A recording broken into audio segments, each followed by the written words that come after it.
టీమిండియాకి ఒక good news ఏంటంటే ఒక బ్యాడ్ న్యూస్ ఆల్రెడీ మనం విన్నాం. జస్ప్రీత్ బుమ్రా అయితే మొత్తం ఇంగ్లాండ్ సిరీస్ నుంచి అలాగే ఛాంపియన్స్ ట్రోఫీ నుంచి దూరం అయిపోయాడు. కానీ ఫామ్లో లేని ఒక బ్యాట్స్మెన్ మళ్ళీ ఫామ్లోకి వచ్చాడు. మళ్ళీ టీమిండియా ఛాంపియన్స్ ట్రోఫీ ఆశలు నిలబెట్టడానికి అట్లా ఫామ్లోకి వచ్చినట్టయితే నాకు అనిపిస్తోంది.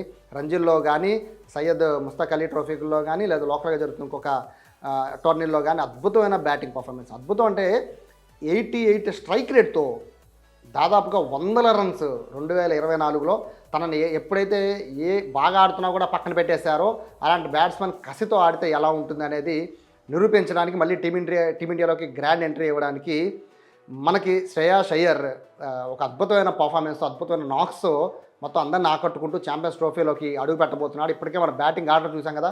ఖచ్చితంగా ఛాంపియన్స్ ట్రోఫీలో మనకి ఓపెనింగ్ అయితే జైస్వాల్, రోహిత్ శర్మ కామనే. శుభ్మన్ గిల్ కూడా ఖచ్చితంగా ఉంటాడు. సంజు శాంసన్ పక్కన పెట్టేస్తారని అందరికీ తెలుసు. నెక్స్ట్ ఆ తర్వాత ప్లేస్ ఎవరు? ఒకవేళ కేఎల్ రాహుల్తో అయిపోతే శ్రేయాస్ అయ్యర్ లాంటి ఒక బరువును మోసే బ్యాటర్ ఎవరు లేరు అనుకున్న టైంలో శ్రేయాస్ అయ్యర్ ఫామ్లోకి రావడం నిజంగా చాలా చాలా సంతోషమనే చెప్పుకోవాలి. అతని రన్స్ చూస్తూ ఉంటే 2024లో అతను చేసిన రన్స్ అయితే అద్భుతంగా ఉన్నాయి. ఒక రంజీల్లోనే కాను, సయ్యద్ ముస్తక్ అలీ ట్రోఫీలోనే కాదు, ఏమి సెంచరీస్ కొడుతున్నాడంటే నిజంగా సూపర్ అనే చెప్పుకోవాలి. ఇటువంటి ఫామ్ గనక ఎందుకని మన వాళ్ళు ఇటువంటి అంటే కోహ్లీ కానీ, రోహిత్ శర్మ కానీ వాళ్ళ సీనియారిటీ ఉంది.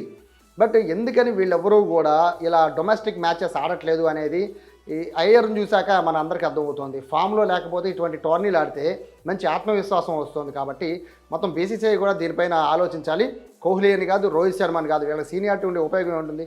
వాళ్ళు ఖచ్చితంగా ఫామ్లోకి రానంతకాలం నెట్స్లో ఎంత ప్రాక్టీస్ చేసినా కూడా గ్రౌండ్లో ప్రాక్టీస్ అయినంతకాలం మన పరిస్థితి ఇలానే ఉంటుంది. వాళ్ళు ఫామ్లోకి రావాలంటే మ్యాచ్ల్లో ఫామ్లోకి కాదు, ఇటువంటి సయ్యద్ ముస్తక్ అలీ ట్రోఫీ కానీ, రంజీ మ్యాచ్ కానీ, డొమెస్టిక్ మ్యాచెస్ ఏవైనా కూడా 1-2 ఆడుతూ ఉంటే వాళ్ళకు కూడా కాన్ఫిడెంట్ అనేది బిల్డ్ అవుతూ ఉంటుంది. కాబట్టి శ్రేయాస్ అయ్యర్ని చూసి ఫామ్లో లేని ప్రతి బ్యాట్స్మెన్ కూడా ఖచ్చితంగా, బౌలర్ కూడా, ప్రతి ఒక్కళ్ళు కూడా ఈ ఇంటర్నేషనల్ మ్యాచెస్ ఆడుతున్నామనే కాదు, ఖచ్చితంగా ఇటువంటి డొమెస్టిక్ మ్యాచెస్లో ఆడితే కనుక ఖచ్చితంగా సక్సెస్ అవుతారు.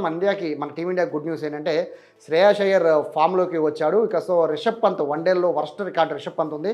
బట్ రిషబ్ పంత్ ఏం చేస్తాడు? రిషబ్ పంత్ కూడా ఫామ్లోకి వస్తే మాత్రం మనం ఛాంపియన్స్ ట్రోఫీలో అయితే అద్భుతమైన టాప్ ఆర్డర్ నుంచి మిడిల్ ఆర్డర్ వరకు అద్భుతమైన బ్యాటింగ్ ఫామ్ అయితే మన వాళ్ళు ఉన్నట్టుగానే భావించాలి. ఎనీవేస్ గుడ్ న్యూస్ ఏంటంటే శ్రేయాస్ అయ్యర్ మళ్ళీ ఫామ్లోకి రావడం, అదే ఫామ్ అయితే ఇంగ్లాండ్ మీద చూపించాలి. ఇంగ్లాండ్ మీద చూపించిన ఫామ్ ఏదైతే ఛాంపియన్స్ ట్రోఫీ జరగబోతాం ఫిబ్రవరిలో దాంట్లో అయితే చూపిస్తే కనుక ఖచ్చితంగా శ్రేయాస్ అయ్యర్కి టీమిండియాలో ప్లేస్ వరల్డ్ కప్ వరకు అయితే కన్ఫర్మ్ అయ్యే అవకాశం ఉంటుంది.